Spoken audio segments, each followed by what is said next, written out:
Teknologi sentiasa berkembang, teknologi sentiasa di luar sana dan ingin kita lihat apakah perkembangan teknologi terkini yang akan dibawa oleh UTM, di mana kita bersama dengan dua orang tetamu saya, Profesor Madya Dr. Muhammad Zainal Abidin Abdul Aziz yang merupakan pengarah anugerah kepada Anugerah Inovasi Antarabangsa MTE 2022 dan juga Profesor Madya Dr. Muhammad Herman Jamaluddin yang merupakan timbalan pengerusi kepada anugerah tersebut dan juga akan dianjurkan oleh UTM.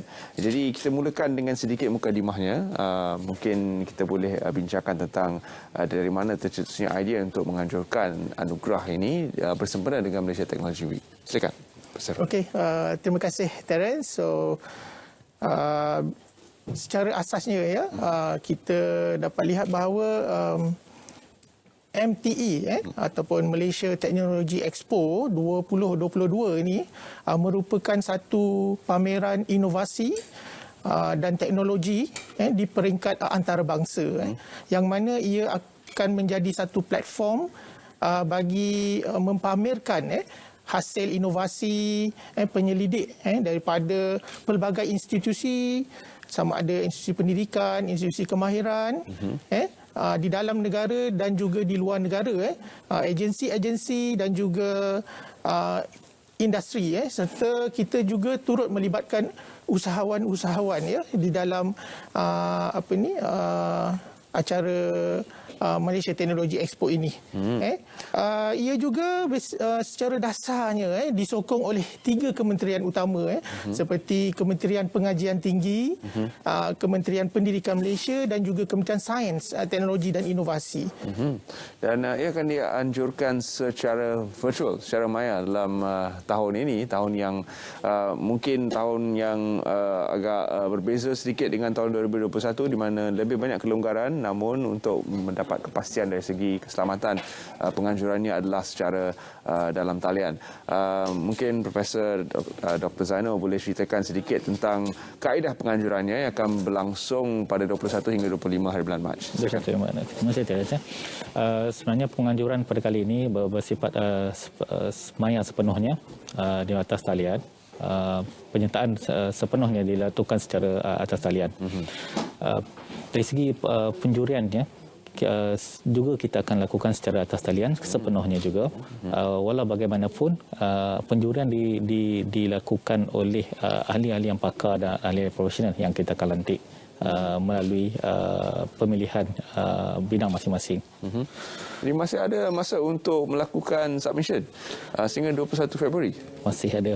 Kita masih ia terbuka kepada siapa sebenarnya, Profesor? Seperti mana disebutkan oleh PM Dr. Herman sebentar tadi, kita penyertaan terbuka kepada semua institusi, sama ada institusi pendidikan ataupun juga institusi agensi kerajaan, turut dibuka kepada pihak industri ataupun individu persorangan. Jadi ia terbuka kepada semua. Seterusnya, Profesor Dr. Herman, kita ingin berbincang tentang kategori-kategori dalam penganjuran kali ini. Apakah kategori-kategori yang dipertandingkan dan apakah syarat-syarat penyertaan? Silakan. Baik, Terence.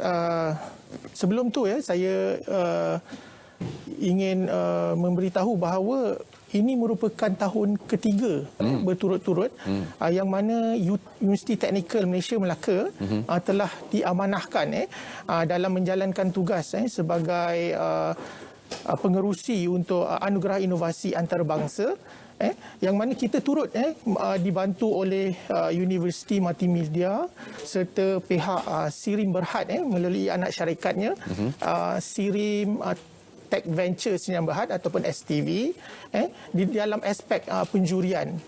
Jadi di dalam penjurian ini kita ada sebanyak 18 kategori. Pada tahun ini kita tambah satu lagi kategori. Pada tahun lepas kita ada 17 dan pada tahun ini kita tambah satu lagi 18 kategori yang mana melibatkan teknologi dalam menangani pandemik COVID-19. seperti electrical, selain daripada itu seperti kategori electrical, kategori elektronik, kategori teknologi maklumat, ICT, pengangkutan dan sebagainya.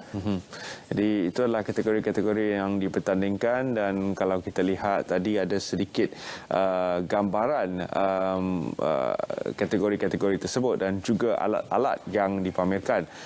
Jadi kepada tahun-tahun sebelum ini, tahun yang pertama dan juga tahun yang kedua penganjurannya oleh Universiti Teknikal Malaysia Melaka, apakah sebenarnya yang berlaku kepada para pemenang anugerah dan kategori-kategori tersebut? Adakah inovasi-inovasi telah berjaya diangkat dan dikomersialkan? Sejujurnya kalau kita lihat para pemenang ini menghasilkan produk yang sangat berkualiti, sehingga produk mereka diangkat sebagai pemenang melalui proses penjurian yang saya kira sangat teliti dan penuh dedikasi daripada pihak juri. Kebanyakan, saya boleh kata kebanyakan pemenang produk yang memenangi anugerah pada MTE pada sebelum-sebelum ini telah melangkaui beberapa proses, antaranya proses ke arah commercialization. Yang ini akan sebenarnya menambah daya saing selain membantu industri negara pada ketika ini. Dan kalau boleh, sebab masih ada banyak masa untuk anda melakukan submission ataupun menyertai anugerah ini. Jadi apakah sebenarnya yang dicari oleh para juri di luar sana? Apakah syarat-syarat yang menjadikan suatu produk ataupun idea teknologi, inovasi teknologi itu berbeza dan diangkat sebagai pemenang dalam setiap kategori? Baik Terence, sekiranya kita lihat dalam aspek penjurian ni, apa yang kita ingin cari adalah dari segi kecanggihan teknologi dan kecanggihan inovasi satu reka cipta tersebut.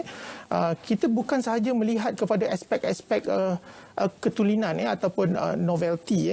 Kita juga melihat dalam aspek bagaimana sesuatu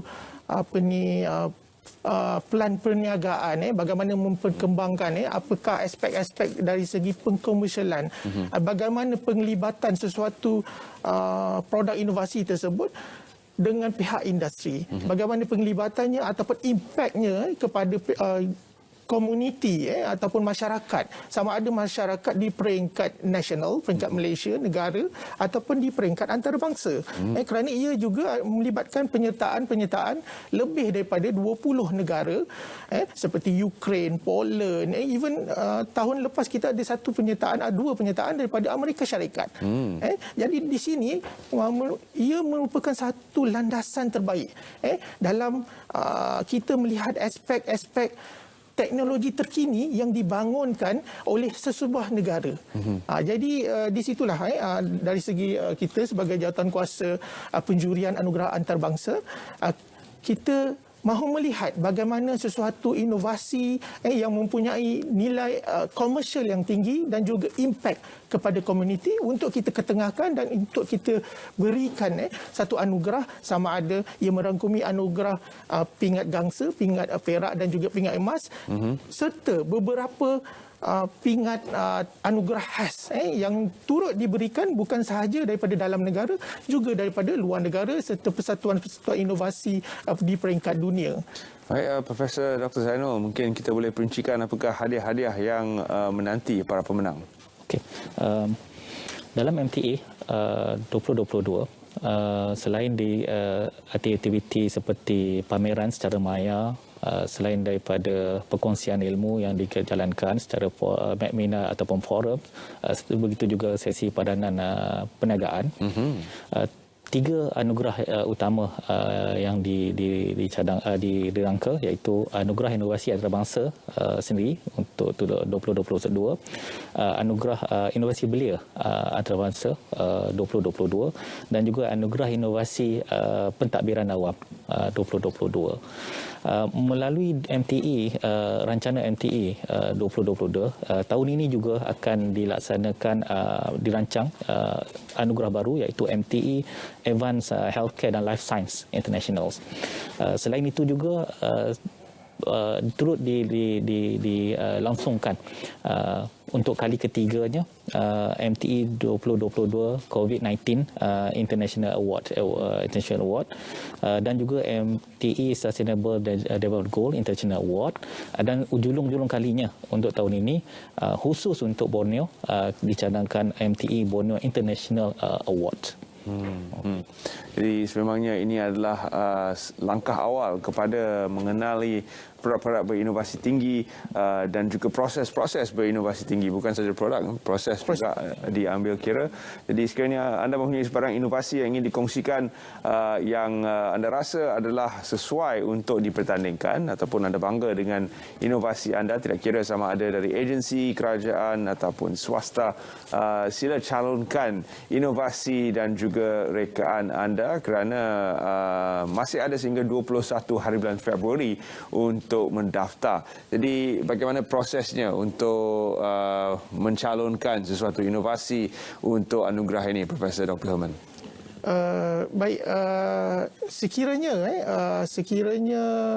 pihak Perika Cipta ingin menyertai pertandingan ini, mereka bolehlah melayari laman sesawang MTE 2022.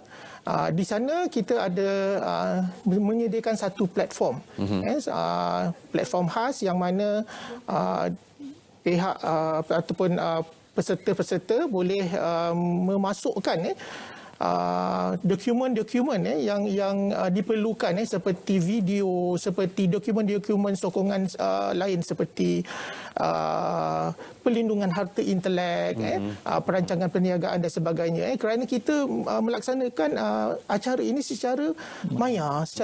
Dia sangat berbeza sekiranya kita melaksanakannya secara berdepan ataupun face to face.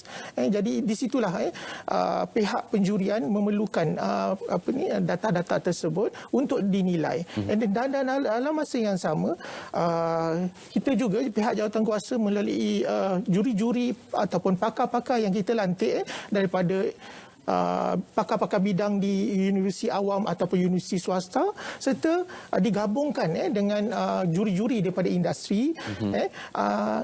Kita akan memberi satu tempoh penjurian yang mana para juri akan melaksanakan penjurian serta menghubungi pihak para peserta melalui mungkin social media dan juga mungkin talian telefon dan sebagainya untuk berhubung sekiranya terdapat pertanyaan lanjut berkaitan dengan teknologi yang ingin dinilai. Baik, tahniah kita ucapkan kerana penganjuran kali ini yang berbentuk maya 100%. Terima kasih kita ucapkan kepada Profesor Dr. Zanul. Terima kasih Profesor Dr. Herman kerana sudi bersama kami dalam Selamat Pagi Malaysia.